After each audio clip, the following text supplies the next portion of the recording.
Doctors and money. Now that attracted your attention.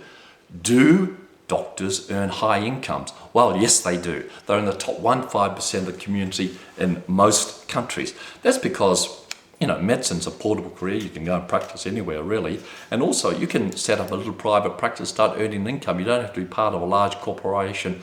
And oftentimes, you don't need a large infrastructure around you. So doctors do earn high incomes. Now, they weren't as fantastic as some of these bankers and CEOs recently, but a lot of these people are now unemployed. So your income's looking pretty good, And healthcare just goes up like this, steady. It doesn't have the big swings like engineering, architecture, or banking.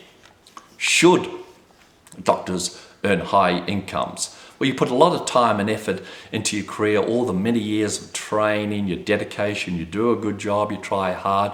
I know that you and also me, we've got a lot more degrees than most of these bankers. I've never met anyone with more degrees and more training.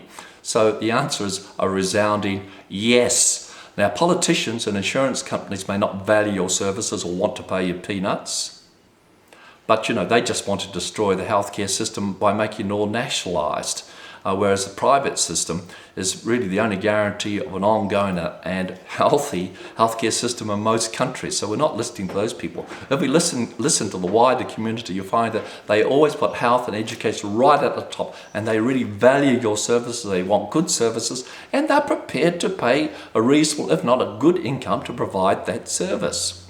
Now, next thing is how to hang on to the income you've made. Well, yes, do your work, but also put some time and effort into your finances. I knew a neurosurgeon at the end of his career, he was broke. Yeah, he had a great and exciting career, but he hadn't looked after his finances. Things come along in life where they, in terms of your finances, you may have a divorce. Every time you have a divorce, you lose 50% of your assets at least. You might have some ill health. Even doctors get sick or ill health, and they may cut down your earning capacity. You may have some bad luck on your finances and investments, and they'll cut down. So, start planning at an early stage, and don't listen to these financial advisors say, hey doc, you're the expert on medicine or surgery, I'm the expert on finances, let me look after your money. Forget about that approach. You look after your own money. Take advice from people, but look after your own money. Go out and see sources of information to guide you. The financial pages and newspapers are on TV. Little books like this, they don't look very sophisticated, but they tell you how to organize your finances in a frugal and realistic way. Now, the next thing is, and on that point, remember, Warren Buffett, the wealthiest man in the world, second anyhow, he lives in the same house and car he's always lived in. Bill Gates, until pretty recently, he used to fly economy class, so you don't have a big flashy lifestyle to get a lot of satisfaction from your career.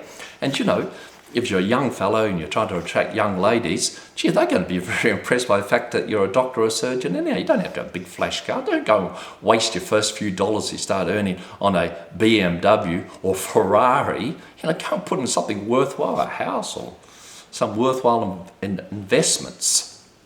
So start early in your career. Start putting money aside. In Australia, your superannuation, in the US, into your pension fund.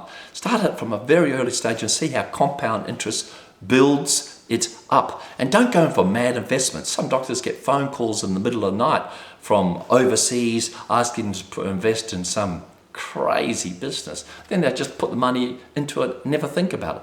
Take time, put time and attention into your financial affairs from a very early stage and develop some good financial habits. And not only will you have a satisfying career, but you'll have a little stockpile and have a very happy retirement if you ever actually decide to retire.